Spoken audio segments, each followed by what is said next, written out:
இயேசுவில் அன்புக்குரிய சகோதர சகோதரிகளே, தவக்காலத்தினுடைய 4ஆம் ஞாயிற்றுக்கிழமையிலே நாம் இறைவனுடைய வார்த்தையை சிந்திப்பதற்காக இறைவன் நம்மை அழைத்திருக்கின்றார். இன்றைய நாளிலே திருச்சபையானது மகிழ்ச்சியினுடைய ஞாயிறாக இன்றைய நாளை சிறப்பித்துக் கொண்டிருக்கின்றது. லத்தாரே என்கின்ற அந்த ஞாயிற்றுக்கிழமையாக இன்றைய ஞாயிற்றுக்கிழமையானது இருந்து கொண்டிருக்கின்றது. இறைமகன் இயேசு கிறிஸ்துவனுடைய உயிர்ப்பின் அந்த ஒளியின் மக்களாக வாழ அழைக்கப்பட்டிருக்கின்ற நாம் தவக்காலத்தினுடைய இந்த நடு பகுதியிலே நாமும் அந்த ஒளியை பெற்றவர்களாக வாழ்வதற்காக மீண்டும் ஒரு முறை இன்றைய நற்செய்தியின் வழியாக, வாசகங்கள் வழியாக இறைவன் நமக்கு அழைப்பு விடுக்கின்றார். இன்றைய நற்செய்தியை நாம் பார்க்கின்ற பொழுது இறைமகன் இயேசு கிறிஸ்து பிறவியிலே குருடராக பிறந்த ஒருவரை குணமாக்கக்கூடிய ஒரு அற்புதமான நிகழ்வை நாம் பார்க்கின்றோம். இன்றைய நற்செய்தி மட்டுமல்ல, கடந்த வாரத்தினுடைய நற்செய்தி, அதை போன்று இனி வரக்கூடிய அடுத்த ஞாயிற்றுக்கிழமையுடைய நற்செய்தி, இந்த 3 வாசகங்களுமே நமக்கு எதை கொடுக்கின்றன என்ற ஒரு பெரிய நற்செய்தி, கிரேட் காஸ்பல் அப்படின்னு சொல்லுவாங்க ஆங்கிலத்தில். பெரிய நற்செய்தியை தாங்கிய ஒரு வாசகமாக இந்த 3 ஞாயிற்றுக்கிழமையிலும் இருந்து கொண்டிருக்கின்றது.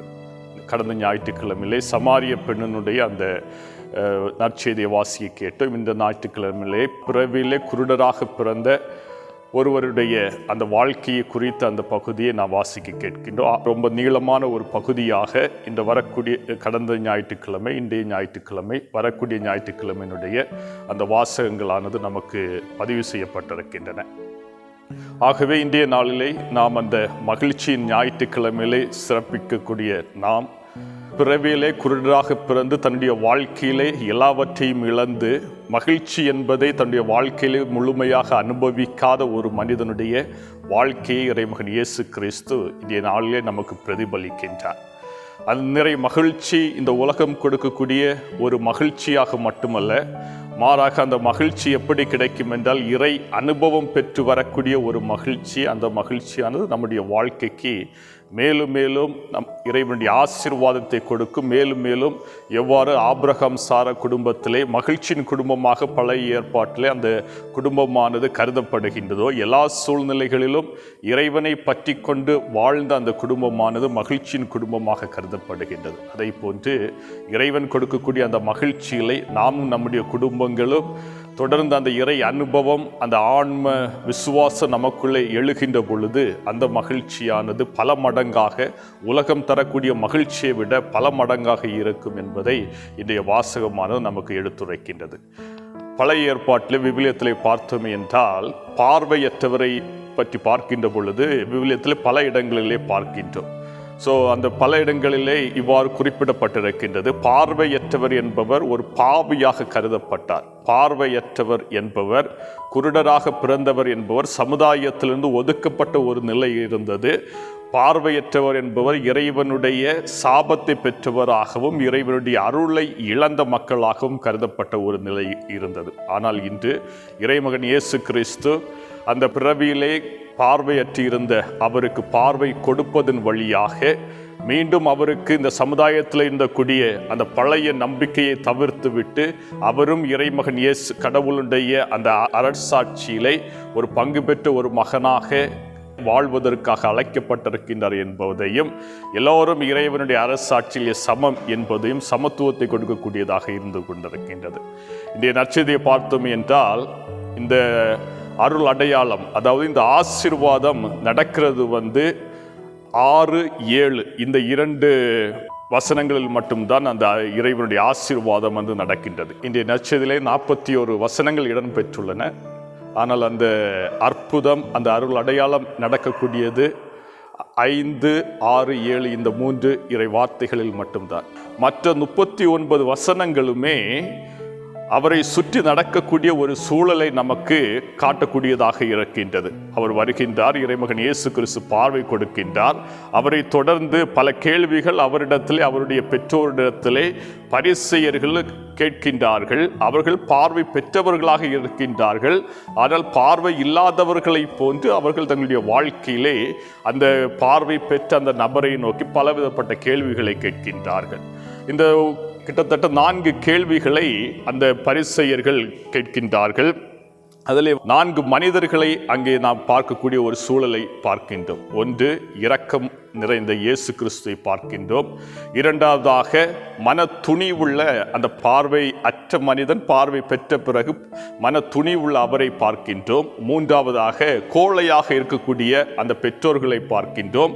நான்காவதாக, நிஜ குருடர்களாக வாழ்ந்து கொண்டிருக்கக்கூடிய அந்த பரிசேயரை பார்க்கின்றோம். இந்த 4 மனிதர்களை இன்றைய நற்செய்தியானது நமக்கு படம் பிடித்து காட்டிக் கொண்டிருக்கின்றது. தான் பார்வை பெற்ற பிறகு தன்னுடைய வாழ்க்கையிலே 3 கேள்விகள் பரிசேயர்கள் கேட்கின்றார்கள். அந்த 3 முறையும் யாரென்று தெரியாது என்று சொன்ன நபர் பரிசேயர்கள் தெரியும் என்று கருதி கொண்டிருந்தார்கள். ஆனால் அந்த பார்வையற்ற மனிதன் பார்வை பெற்ற பிறகு தெரியாது என்று சொன்ன நபர் கடைசியிலே தெரியும் என்று சொல்கின்றார். அந்த பார்வை பெற்றிருந்த அந்த பரிசேயர்கள் சட்டங்களை மறைநூல்களை அறிந்த அவர்கள் கடைசியிலே குருடர்களாக வெளியேற்றப்படுவதை நாம் பார்க்கின்றோம். ஆகவேதான் திருத்தந்தை பிரான்சிஸ் அவர்கள் அழகாக கூறுவார், நாம் குருடனாக இருக்கின்றேன் என்பதை நான் உணராத வரையிலும் நான் எப்படிப்பட்டவனாக இருக்கின்றேன் என்றால் நிஜ குருடனாக இருக்கின்றேன் என்று கூறுகின்றார். நான் குருடனாக இருப்பதை என்னுடைய வாழ்க்கையில் நான் உணராத வரையிலும் நிஜ குருடனாகவே நான் வாழ்ந்து கொண்டு இருக்கின்றேன் என்று கூறுவார். இந்த பரிசேயர்களும் அப்படிதான். அவர்கள் குருடராக இருந்தார்கள். ஆனால் அவர்கள் அதை உணர்ந்து கொள்ளவில்லை. குருட்டுத்தன்மையை முழுமையாக உணர்ந்த அந்த பார்வையற்றவர் அந்த பார்வையை முழுமையாக பெற்ற பிறகு இறை அனுபவம் பெற்றவராக அவருடைய விசுவாசமானது படிப்படியாக உயர்த்தப்படுகின்றது. எப்படி என்றால், முதலாவது நாம் பார்க்கின்றோம், பரிசேயர் கேட்கின்ற கேள்விக்கு அந்த பார்வை அடைந்த நபர் சொல்வார், அவர் ஒரு சாதாரண மனிதர் என்று கூறுவார், பார்வை கொடுத்தவர். இரண்டாவதாக, அவர் ஒரு இறைவாக்கினர் என்று கூறுவார். மூன்றாவதாக, அழைக்கப்பட்ட ஒருவர் என்று கூறுவார். நான்காவதாக, அவரே மெஸ்ஸியா என்று அவருடைய விசுவாசமானது படிப்படியாக உயர்ந்த நிலைக்கு எடுத்து செல்வதை நாம் பார்க்கின்றோம். இவ்வாறு பார்வை அற்றவர் தன்னுடைய வாழ்க்கையிலே அந்த பார்வையை பெற்ற பிறகு அவருடைய நம்பிக்கை ஆழமான விசுவாசமாக மாறிய பொழுது கோழைகளாக இருந்த பெற்றோர்கள் கூட தன்னுடைய மகனை விசுவாசத்தின் அறிக்கை வெளியிடுகின்ற பொழுது சமுதாயத்திலே ஒதுக்கி வைக்கப்படுவோம் என அந்த பெற்றோர்கள் அறிந்த பிறகு அவர்கள் உண்மைக்கு சாட்சியம் பகரவில்லை. ஏனென்றால் சமுதாயத்தில் அவர்கள் பயந்திருந்தார்கள், அவர்களை ஒதுக்கி வைக்கப்படுவார்கள் என்று. ஆனால் இந்த பார்வை அடைந்த மனிதன் துணிச்சலாக மன துணிவுடனே அந்த உண்மைக்கு சாட்சியம் பகர்கின்றார். அவர் இறைவனுக்கு ஒரு சாட்சியம் பகரக்கூடிய அந்த நிகழ்வை நாம் பார்க்க முடிகின்றது. ஆகவே இன்று நம்மை சுற்றி நடக்கக்கூடிய எத்தனையோ நிகழ்வுகளோ நம்மையும் குருடராக மாற்றக்கூடிய நிகழ்வுகளாக இருந்து கொண்டே தான் இருக்கின்றது. உலகத்தை பார்க்கின்ற பொழுது உலகம் கொடுக்கக்கூடியவற்றிலே ஆழமான நம்பிக்கையை வைக்கின்றோம். உலகம் கொடுக்கக்கூடிய பலவற்றிலே நாமும் ஆழமான விசுவாசத்தை வைக்கின்றோம். ஆனால் இறை அனுபவம் பெற்ற மக்களாக நாம் வாழ்வதற்காக பல நேரங்களிலே தவறியவர்களாக இருந்து கொண்டிருக்கின்றோம். எவ்வாறு இம்மாவுஸ் பயணத்திலே சீடர்கள் பயணிக்கின்ற பொழுது அவர்களுடைய வாழ்க்கையிலே குருடர்களாக இருந்தார்கள். ஆனால் அந்த இறை அனுபவத்தை அவர்கள் அந்த அப்பத்தை எடுத்து பிட்டு உடைக்கின்ற பொழுது, இறை அனுபவத்தை பெற்ற பொழுது அவர்களுடைய கண்கள் திறக்கப்பட்டனவோ. ஒவ்வொரு திருப்பலியிலும் நாமும் இறை அனுபவம் இல்லாதவர்களாக தான் பங்கெடுக்கின்றோம். ஆனால் அந்த இறை வார்த்தையின் வழியாக வழிநடத்தி செல்லப்பட்டு இறைமகன் இயேசு கிறிஸ்துவினுடைய அந்த அப்பம் பிட்டு அவர் சீடர்களுக்கு கொடுக்கக்கூடிய அந்த நிகழ்வுகளை நம்முடைய பார்வையும் நாமும் பார்வை பெற்றவர்களாக, நம்முடைய அகப்பார்வை அகக்கண்கள் திறந்தவர்களாக நாமும் மாற்றப்படுகின்றோம். ஆனால் நாம் பல நேரங்களை அதை உணர்ந்து கொள்வது கிடையாது. ஊதாரி மைந்தனுடைய வாழ்க்கையிலும் நாம் பார்க்கின்றோம். தன் நிலையை உணர்ந்து குருடனாக இருந்த அவன் பார்வை பெற்றவனாக திரும்ப வருகின்றார். ஆனால் தன்னுடைய சகோதரன், மூத்த சகோதரன் பார்வை பெற்றிருந்தும் குருடனாக இருந்து தன்னுடைய மகனை ஏற்றுக்கொள்ள தவறுகின்றார், தன்னுடைய சகோதரனை ஏற்றுக்கொள்ள தவறுகின்றார். ஆனால் இரக்கம் நிறைந்த இறைவன், அருளும் கனிவும் நிறைந்த இறைவன் அவரை முழுமையாக ஏற்றுக்கொள்கின்றார். ஆகவே இறைவன் இரக்கம் நிறைந்தவராக இருக்கின்றார். அதைத்தான் இன்றைய முதல் வாசகத்திலும் நாம் வாசிக்க கேட்போம். சாமுவேல் தன்னுடைய 8 பிள்ளைகளையும் அழைத்து வருகின்றார். ஆனால் கடவுள் அவர்களை தேர்ந்தெடுக்கவில்லை. கடைசியாக எங்கேயோ வயல்வெளிகளிலே வீணை வாசித்துக் கொண்டிருக்கக்கூடிய தாவீதை தேர்ந்தெடுக்கின்றார். ஆகவே கடவுளுடைய பார்வை ஒன்றாக இருக்கின்றது. ஆனால் மனிதருடைய பார்வை கடவுளுடைய பார்வை விட வித்தியாசமாக இருக்கின்றது. கடவுள் பார்வையும் மனிதர்களுடைய பார்வையிலே வலிமை மிக்கவர், உடல் நலம் பெற்றவர் அனைவருமே இறை ஆசிரை பெற்றவர்கள் என்று நாம் நம்புகின்றோம். ஆனால் கடவுளுடைய பார்வையிலே எல்லாமே வித்தியாசமாக இருக்கின்றது. இந்த 2ஆம் வாசகத்திலே திருத்துதர் பவுல் அழகாக கூறுவார், நாம் அனைவரும் ஒளியின் மக்களாக வாழ்வதற்காக அழைக்கப்பட்டிருக்கின்றோம், நம்பிக்கை நிறைந்த மக்களாக வாழ்வதற்காக அழைக்கப்பட்டிருக்கின்றோம், எதிர்நோக்கையோடு வாழ்வதற்காக நாமும் அழைக்கப்பட்டிருக்கின்றோம் என்று. ஆகவே யானையினுடைய பலம் அதனுடைய தும்பிக்கையிலே என்று சொல்வார்கள், மனிதனுடைய பலம் நாம் பெற்றிருக்கக்கூடிய நம்பிக்கையிலே. ரீசெண்டாக நடைபெற்ற இந்த 2020 வேர்ல்டு கப் கிரிக்கெட்லையும் சஞ்சு சாம்சன் அவருடைய அந்த வெற்றி பயணத்திலே அவரும் சொன்னது, The Lord will fight for me, கடவுள் எனக்காக போராடுவார் என்ற ஆழமான விசுவாசம் இருந்தது. அதே போன்று மகளினுடைய அந்த கிரிக்கெட்டிலும் ஜெமிமா என்கின்ற அந்த பெண்மணியும் சொன்ன வார்த்தைகள், The Lord will fight for me. ஆகவே இறை அனுபவம், இறைவனுடைய அந்த ஆழமான நம்பிக்கையை பெற்ற யாருமே கடவுளை விட்டு அகன்று சென்றது கிடையாது. பெற்றோர்கள் எதிர்த்தாலும், புனித பிரான்சிஸ் அசிசியாருடைய வாழ்க்கையிலும் இறைவனை நம்பி அவர் துணிந்து வந்த பொழுது பெற்றோர்கள் ஒரு பக்கம் எதிர்த்து நின்றாலும் அவர் அதையெல்லாம் பொருட்படுத்தாமல் இறைவனுக்காக நான் வாழ்கின்றேன் என்று கூறினார். லீமாரோஸ் என்கின்ற அந்த புனிதையினுடைய வாழ்க்கையிலும் பெற்றோர்கள் எதிர்த்தாலும், அல்போன்சா என்கின்ற அந்த புனிதனுடைய வாழ்க்கையிலும் பெற்றோர்கள் எதிர்த்தாலும் இறைவன் அனுபவம் பெற்ற அந்த ஆழமான நம்பிக்கையை கொண்டு எவருமே தாங்கள் கடந்து வந்த அந்த பாதைக்கு திரும்பி சென்றது கிடையாது. மாறாக ஒரு புதிய விசுவாசத்தோடு, புதிய எதிர்நோக்கோடு தங்களுடைய வாழ்க்கையை வாழ்ந்தார்கள். ஆகவே இன்றைய நாளிலே நாமும் ஜெபிப்போம். குருடர்களாக இருந்து கொண்டிருக்கின்ற பல நேரங்களிலே சமுதாய சடங்குகளுக்கு மட்டும் முக்கியத்துவம் கொடுத்து கொண்டிருக்கின்றோம். சமுதாயத்தில் நடக்கக்கூடிய நிகழ்வுகள், அந்த வெற்றிடமாக காணப்படக்கூடிய அந்த சடங்குகள் தான் நமக்கு முக்கியத்துவம் என்று நாம் வாழ்ந்து கொண்டிருக்கின்றோம். பல நேரங்களில் அவற்றையெல்லாம் கலைந்துவிட்டு இறை அனுபவம் தான் என்னுடைய வாழ்க்கையிலே எல்லாவற்றையும் கொடுக்கும்.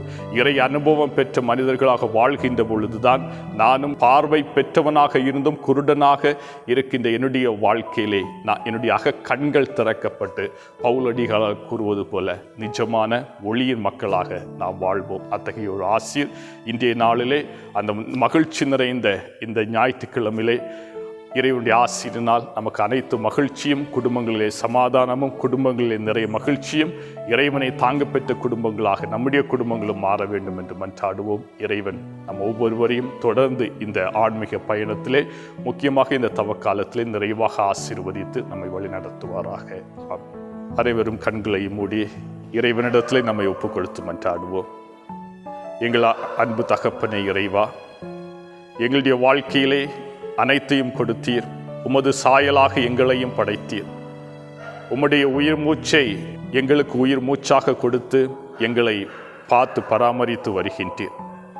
ஆனால் இன்று நாங்கள் அந்த உணர்வுகளை, அந்த உயிர் மூச்சை, அந்த நாடி நரம்புகளை, எங்களுடைய நிஜமான பார்வையை தொலைத்தவர்களாக நாங்கள் வாழ்ந்து கொண்டிருக்கின்றோம். பவுலடிகளார் கூறுவது போல நாம் ஒவ்வொருவருமே இருளிலே வாழ்ந்து கொண்டிருந்தோம், இப்பொழுது ஒளிக்கு நாம் அழைத்து வரப்பட்டிருக்கின்றோம். பார்வையற்ற அந்த குருடனும் இருளிலே வாழ்ந்து கொண்டிருந்தான். இறைவனுடைய ஆசீர்வாதங்கள் பெற்ற பிறகு ஒளிக்கு அழைத்து வந்தது போல நாங்களும் எங்களுடைய ஆழமான நம்பிக்கையின் பொருட்டு, ஆழமான விசுவாசத்தின் பொருட்டு அந்த இறைவனுடைய ஒளிக்கு அழைத்து வரப்பட்டு எங்களுடைய வாழ்க்கையின் ஒளியின் மக்களாக வாழவும், எங்களுடைய குடும்பங்களும் ஆபிரகாம் சாராவின் குடும்பத்தைப் போல எப்பொழுதும் மகிழ்ச்சியின் அந்த ஒளியை தாங்க பெற்ற குடும்பமாக மாறவும், திருக்குடும்பத்தைப் போல ஒளியோடு வாழக்கூடிய அந்த அனைத்து ஆசீர்வாதங்களையும் தர வேண்டுமென எங்கள் ஆண்டவராகிய கிறிஸ்து வழியாக மன்றாடுகின்றோம். ஆமேன்.